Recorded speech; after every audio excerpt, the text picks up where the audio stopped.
régulation du climat, la production de l'oxygène, le forêt claire du Miombo capte et stocke le carbone qui fait partie de ce qui constitue l'atmosphère et l'environnement écologique dans la partie sud-est de la République démocratique du Congo. Étant différent du climat tropical humide, celles du climat tropical sèche sont moins touffues que les premières. Ignorées par la plupart des institutions environnementales, son couvert végétal cache une richesse abondante, bien repartie et diversifiée. Une couche d'une multitude d'espèces végétales qu'animales, ainsi que de milliers d'espèces cachées dans sa biodiversité. Comme les forêts tropicales humides, les forêts claires du type Miombo classées dans la catégorie des forêts tropicales sèches offrent d'autant plus la vie et assurent la sécurité tant alimentaire que socio-économique aux communautés locales qui l'entourent. Mais depuis un temps, ces forêts ont subi de fortes dégradations dues à plusieurs prétextes tant socio-économiques liés aux exploitations tant minières qu'agricoles, ainsi que de bois de chauffe et de bois d'œuvre. Ce secteur est très occupé par des fermiers tout autour et puis il y a aussi une société minière dans les environs. Et donc il y a une intense activité qui se fait, une activité lucrative, collatérale justement à toutes ces activités que je viens de citer en amont.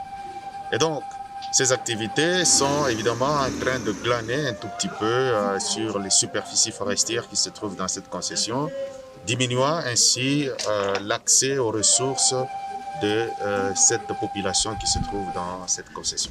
Mais l'exploitation du bois de chauffe due aux expansions de villes, accroissant la demande du besoin du charbon de bois, demeure l'une des causes qui a basculé la stabilité de ces forêts.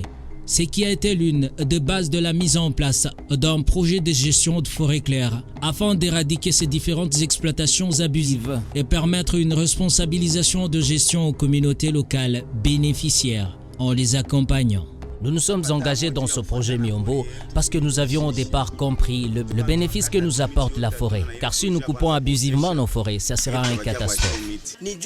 Oui, c'est pour lutter au départ de grandes sécheresses qui sont les marques de l'instabilité du climat. Si nous perdons nos forêts, avec seulement des champs partout tout autour de nous, il y aura plus de pollution dans notre environnement et des risques de plusieurs maladies, une chose que la plupart d'entre nous ignorent. Et nous et notre progéniture serons les premières victimes. C'est ainsi que nous nous sommes décidés de protéger nos forêts. Donc il y a une forte dégradation dans certaines forêts qui est en train de connaître la savanisation. Les arbres et nos forêts jouent un rôle très important, nous aident à mieux respirer et nous procurent l'oxygène qui est agréable à l'être humain. Ainsi, nous protègent aussi des airs pollués. Bref, si nous respirons et avons une bonne santé au départ, c'est grâce à nos forêts. Oui, certainement notre province ici est complètement polluée avec toutes ces entreprises minières dans les alentours. Ces forêts nous aident à faire la photosynthèse, récupèrent toutes ces pollutions et purifient notre environnement et nous offrent un air pur. Elle nous offre même la pluie. Même si aujourd'hui, malgré ces décalages pluviométriques, c'est grâce aux arbres et à la forêt. Et nous pouvons facilement cultiver et avoir de quoi manger et subvenir à nos besoins alimentaires. Même les eaux de pluie que nous consommons, c'est grâce à la pluie. Des fois, c'est là aussi c'est sèche quand il n'y a plus de pluie. Vous savez, avant l'arrivée du projet Miombo, je dirais que nous dormions. Et ignorions même l'impact de la forêt sur nous, la communauté locale. Ils comprennent déjà, c'est ce qui est très positif. La communauté s'implique maintenant. Au début, c'était lent, mais maintenant, ils sont dedans. Ils comprennent les biens fondés de ce qu'on leur a apporté comme initiative. Le projet Miombo est un projet du gouvernement congolais, appuyé sur le plan technique par la FAO et financé par le Fonds pour l'environnement mondial, FEM ou JEF en sigle. Il y a eu un sérieux problème au départ, un sérieux problème d'appropriation du projet par la communauté locale, donc cette communauté qui pensait que le projet appartenait à un organisme quelconque et tout le reste. Et donc, ça c'était d'abord un premier problème. Il fallait que la communauté s'en approprie et cela a pris du temps. Nous avions aussi parmi nos communautés locales ceux qui n'avaient pas encore compris ce que c'était le projet Miombo. Et ils disaient que c'était une histoire fondée de toutes pièces pour nous ravir nos forêts et que le chef coutumier aurait vendu nos forêts à la FAO et au projet Miombo. Et nous, notre travail, après avoir tout compris, était de vulgariser toutes les notabilités restantes. Avant de rejoindre le projet Miombo, j'ignorais que l'on pouvait préserver ou régénérer une forêt. J'ai trouvé ça stupide. Imaginez-vous, jusqu'en ce jour, il y a parmi nos communautés locales qui ne savent rien sur le type d'arbre, encore moins leur utilité. Et puis il fallait justement que cette communauté puisse montrer exactement de manière consensuelle de quel côté faut-il faire quel type d'activité et tout le reste. Et ça, il fallait que la communauté s'assoie et que cette communauté puisse décider, vous voyez, sans pour autant être influencée par le partenaire qui vient en appui. Et ça a pris aussi du temps, vous voyez. Elle-même, la communauté témoigne de ces avancées-là ou encore de ces résultats-là. Et puis il fallait également aussi définir les limites par rapport aux différents occupants dans les alentours pour ne pas justement léser les uns et les autres. Donc ça veut dire tout ce qui est maintenant savane, tout ce qui est forêt dégradée, c'est que c'est la forêt qui est déjà partie. Et nous, dans les conseils, c'est de pouvoir amener la communauté elle-même, non pas nous, elle-même à pouvoir prendre des décisions sur base des informations préalablement reçues sur comment ils peuvent arriver à régénérer leur forêt, comment est-ce qu'ils peuvent arriver à ajouter et faire ce qu'on appelle la régénération naturelle assistée, donc au travers d'un apport de certaines essences qui étaient autrefois dans ce milieu et qui peuvent encore revenir dans ce milieu si on peut y retourner. Nous, tel que vous le voyez, notre travail est de circuler dans nos forêts et les surveiller afin qu'il n'y ait pas d'intrusion et de feux de brousse. Tous les arbres sont marqués et on a déjà fait les premières mesures. Et pour réussir ensemble avec les communautés locales et faire asseoir ces initiatives de gestion responsables de forêts claires, plusieurs structures ont été appelées à accompagner les communautés locales pour cette lutte, dont les ONG locales.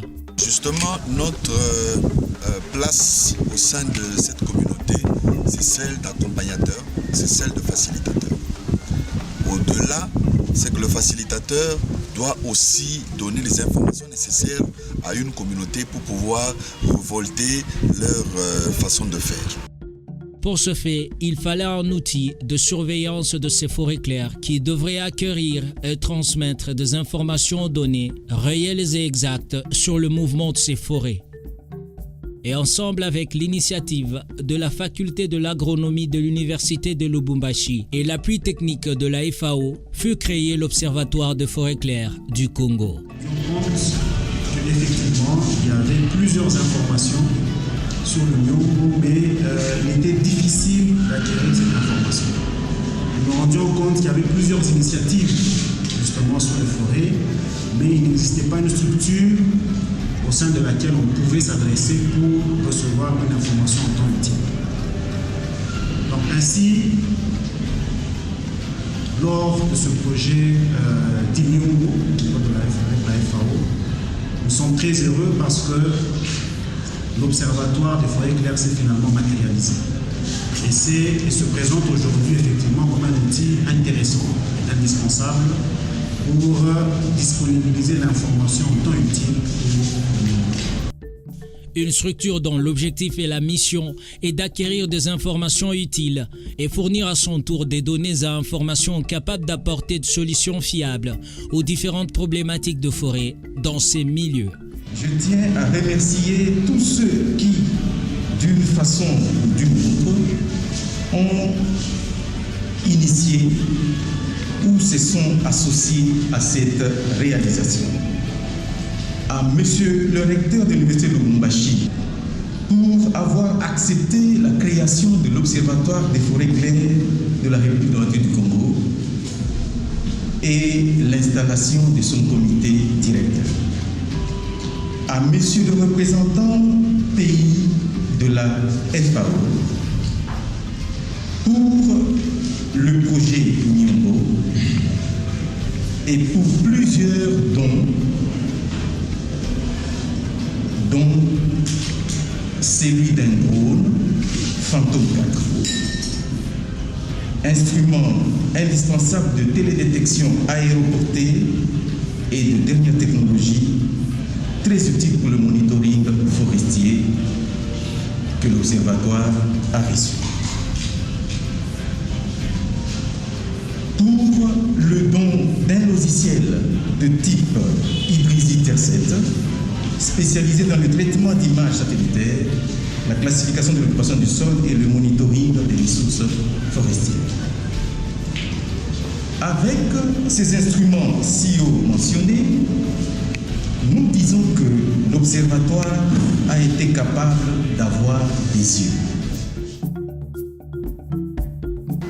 L'objectif principal, c'est de montrer la manière dont ces ressources forestières vont être utilisées ici par les communautés locales et dans le but justement de pouvoir conserver ce qui reste. Et en reculé de plusieurs milliers d'hectares, les forêts claires du type Miombo se reconstituent et se régénèrent grâce au projet Miombo et une mainmise de l'Observatoire des forêts claires du Congo, qui a aussi, en dehors de sa tâche d'observateur, est passé à la vulgarisation des formations sur les connaissances des techniques de semis et différentes méthodes de sélection des essences forestières et plein d'autres stratégies dans le domaine agroforestier. La perte est énorme en termes de superficie, en termes de ressources. Vous avez suivi vous-même qu'au départ, il y avait des animaux sauvages que l'on ne retrouve plus. Il y avait tel type d'espèces de plantes qu'on ne retrouve plus, tel type d'espèces d'arbres qu'on ne retrouve plus. Et puis, il y a aussi des rivières que nous appelons les eaux de surface qui sont occupées à disparaître à cause justement de la mauvaise gestion et de la mauvaise utilisation de ces ressources. D'où l'intérêt justement de faire une espèce d'agrément, une espèce d'accord entre les différents habitants ou les membres de cette communauté pour pouvoir gérer de manière collégiale ou communautaire ces ressources forestières pour eux et pour les générations futures. L'Observatoire de forêt claire du Congo met sur pied un outil très efficace et qui demeure très essentiel dans le travail de celui-ci. Le monitoring de rapports et vérifications qu'ils ont entrepris dans tous les axes où œuvre le projet Miombo. C'est-à-dire, on doit, à partir des mesurages, on doit faire des mesurages dans des forêts, dans des massifs forestiers pour pouvoir définir le niveau de référence. Tout en y installant des placettes afin de matérialiser ces systèmes de monitoring, ainsi que d'autres stratégies purement techniques et bénéfiques pour les forêts claires. Nous sommes en train d'accompagner les communautés locales dans la matérialisation du processus MRV. Alors, sa matérialisation consiste justement à pouvoir mettre en place des dispositifs permanent de suivi de la végétation, donc à travers les placettes permanentes, le suivi de la végétation. Et quand on attend ce qui est bénéfique pour les forêts claires, l'on voit directement le développement socio-économique au sein de communautés locales. L'arrivée de ce projet nous a tirés d'une espèce de vie d'esclavagisme à la pauvreté due à nos mauvais usages de nos forêts et absence de gestion durable. Ils nous ont quand même sauvés. Pour l'Observatoire de forêt claire du Congo, les bonnes bases de gestion durable de forêt partent de la gestion initiale, qui est celle de la sémence aux plantules jusqu'à la surveillance de l'évolution de la plante, et que cet ensemble de connaissances devrait être transmis aux bénéficiaires directs de cette initiative de gestion durable des forêts, qui est la communauté locale. Nous leur apprenons, c'est premièrement de comprendre que les semences de la forêt sont très importantes. Ainsi, nous leur apprenons à collecter les graines, ça veut dire les récolter. La première préoccupation quand nous nous sommes rendus compte de la dégradation de nos forêts était centrée sur l'avenir de notre progéniture. Et nous nous demandions comment va-t-elle s'en sortir. C'est ainsi qu'en reboisant ou en enrichissant nos forêts, nous nous sommes frayés une voie pour une restauration certaine de nos forêts. Et cela, nous le faisons bien. Mais comment ? L'équipe d'Observatoire des forêts claires nous a d'abord emmenés dans nos forêts pour la récolte des diverses semences. Et par là, d'après les informations acquises, il nous a été appris comment le récolter, soit en le cueillant des arbres ou par ramassage. Pour mieux ramasser nos graines, il nous a été appris de commencer par préparer l'espace sous les arbres où vont tomber les graines. Oui, tout cela pendant même une période de 2 semaines. Comme c'est propre déjà, il est facile de faire le ramassage. La collecte de semences doit se faire selon les étapes et il y en a 4. La première étape, c'est la récolte. La seconde, le triage de graines.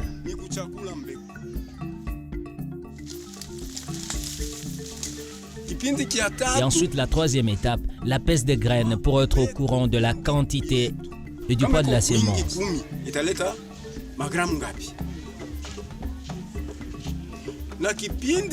Et la quatrième étape, nous prenons ces graines et les comptons en le comparant justement au poids.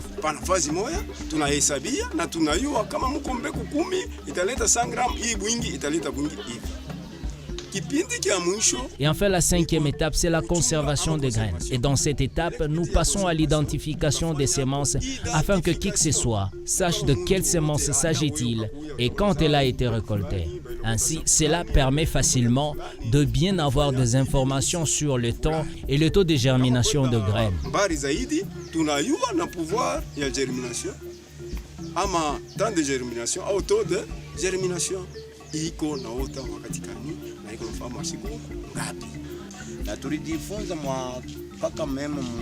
Il nous a encore été appris d'être très vigilants lors de la récolte des semences, d'être toujours à temps pour le ramassage afin d'éviter que les graines ne soient détruites par les insectes du sol ou calons, ou encore d'autres graines qui risquent d'être emportées par l'eau de pluie. Alors il faut être toujours là à temps. Sur le plan de l'environnement, sur le plan national, cette filière des semences forestières permettra aux communautés de comprendre qu'il y a lieu de pouvoir conserver nos espèces partant de leurs semences. Ça veut dire que nous avons par exemple certaines espèces de kakula, qui est une espèce qui a été menacée à une certaine époque. Alors il y a lieu de garder ces semences-là et de les planter ailleurs, de manière à ce que nous puissions faciliter cette reproduction-là de l'espèce. C'est ainsi que nous avons mis en place des pépinières avec 5000 plants, juste pour enrichir et restaurer nos forêts. Oui, pour nos pépinières, nous avons d'abord commencé par préparer le terrain en faisant tout autour de coupe-feu pour protéger l'espace où sont érigées nos pépinières. Puis avions travaillé le sol et posé nos graines dans les pochettes, arrosé et après le transplanter dans nos forêts. Quand ces plants sont prêts, nous les transplantons dans des endroits qui avaient été dégradés.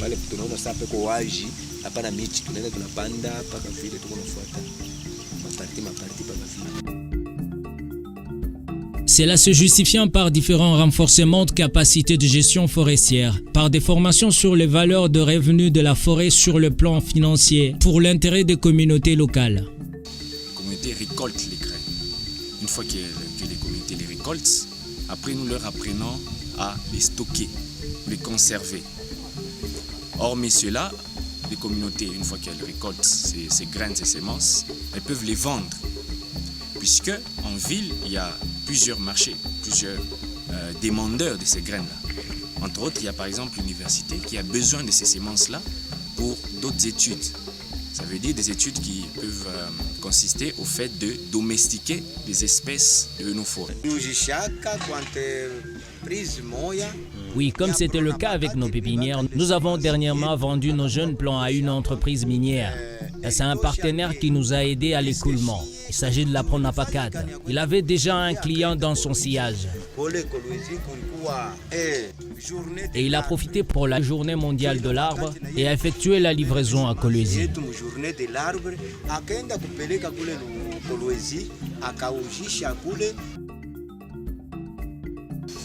Et ce qui peut permettre également au pays, sur le plan national, d'augmenter la surface des terres boisées, la surface des arbres que nous avons dans nos forêts.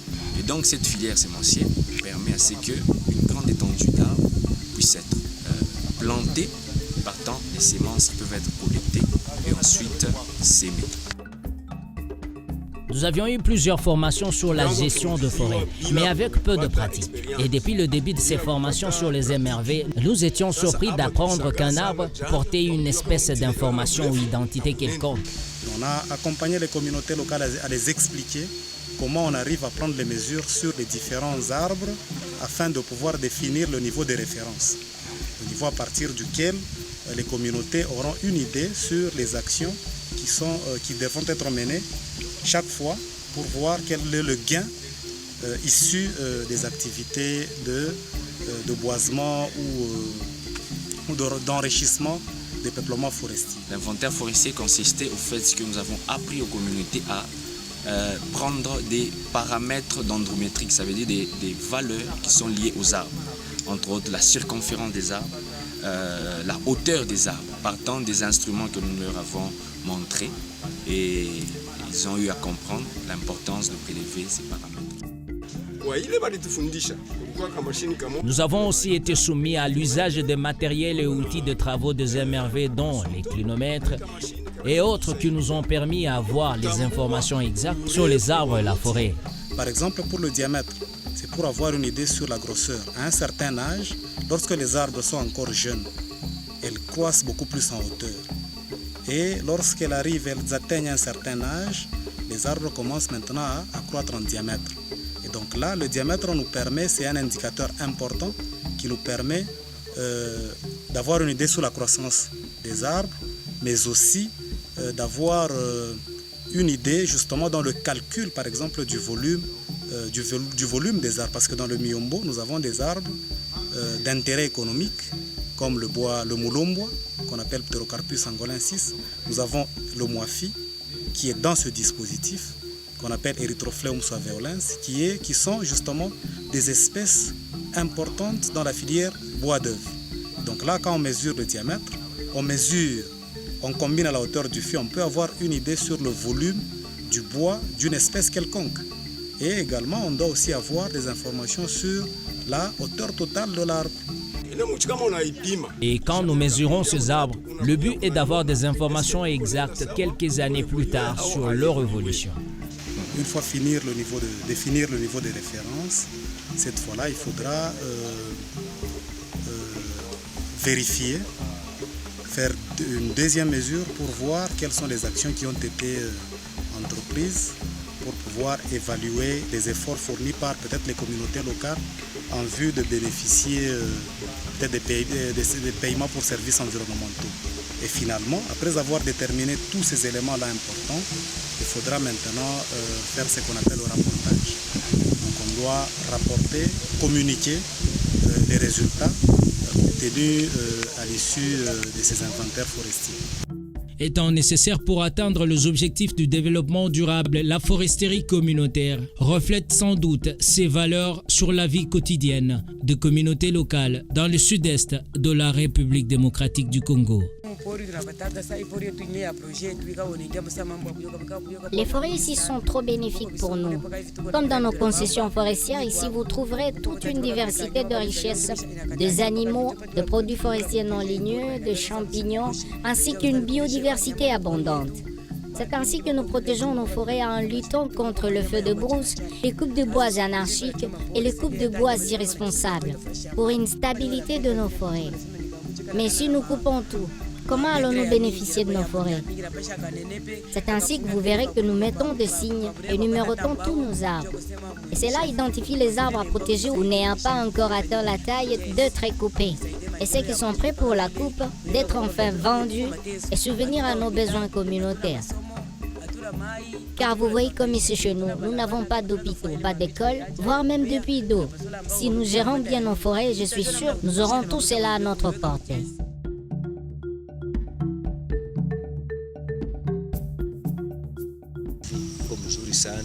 La forêt est très importante, même aussi dans le cadre touristique. C'est ainsi que nous avons pris les initiatives de promouvoir les espèces rares de nos forêts et leur offrir un cadre touristique en accueillant des visiteurs qui peuvent le visiter. Ce qui peut aussi nous aider à contribuer dans nos caisses communautaires et subvenir à nos besoins. Ce que moi j'aurais retenu de toutes ces formations acquises est que gérer durablement la forêt garantit et assure l'avenir de notre progéniture. et que personne ne peut souffrir autour de nous. Bref, nous plaçons notre avenir dans la forêt. L'Observatoire des forêts claires du Congo demeure un outil essentiel, capable de concrétiser et faciliter la compréhension de la notion de gestion durable des forêts claires sous les 3 principes de la foresterie, capable d'atténuer les effets du changement climatique par la séquestration de l'oxygène sous forme de carbone dans la biomasse vivante, puis la biomasse morte, la lisière et le sol qui jouent le rôle de pompe à carbone. Le stockage suite aux produits de bois stockant le carbone durant toute leur durée de vie. Et enfin par la substitution qui se substitue à des matériaux plus énergivores ou combustibles non renouvelables et émetteurs de gaz à effet de serre. La régénération de forêt est la méthode la plus simple choisie par l'Observatoire des forêts claires pour la lutte contre le changement climatique en optimisant la gestion forestière déjà existante tout en mettant le produit forestier bois en essayant de raccourcir le cycle de production car les arbres jeunes ont un potentiel de pompe à carbone plus que les anciens tout en revoyant le peuplement afin de l'adapter au changement climatique. Tel est le travail fait par l'Observatoire de forêts claires du Congo dans le cadre de recherche de ressources génétiques forestières. Notre vision, c'est de pouvoir autonomiser cette population, de montrer à cette population qu'elle est capable de s'autosuffire avec les ressources qui sont dans leur environnement immédiat. Ça, c'est la vision. Et si nous y parvenons, nous aurons réussi notre pari. La lutte contre la déforestation et les dégradations de forêts sont responsables de plus de 10% d'émissions dans cette zone tropicale sèche. Et l'Observatoire des forêts claires a opté sur la réduction de la déforestation et la restauration des forêts dégradées à leur niveau respectif. Que ce soit Kisangani, à Kinshasa, à Bukavu, n'importe où, il faudrait que les universités s'approprient des données, comme je vois ici, on est en train de s'approprier des données et de les diffuser à travers le monde. L'engagement du gouvernement, des autorités traditionnelles, de communautés locales, ainsi que l'implication de tous est primordial pour la réussite de ce projet.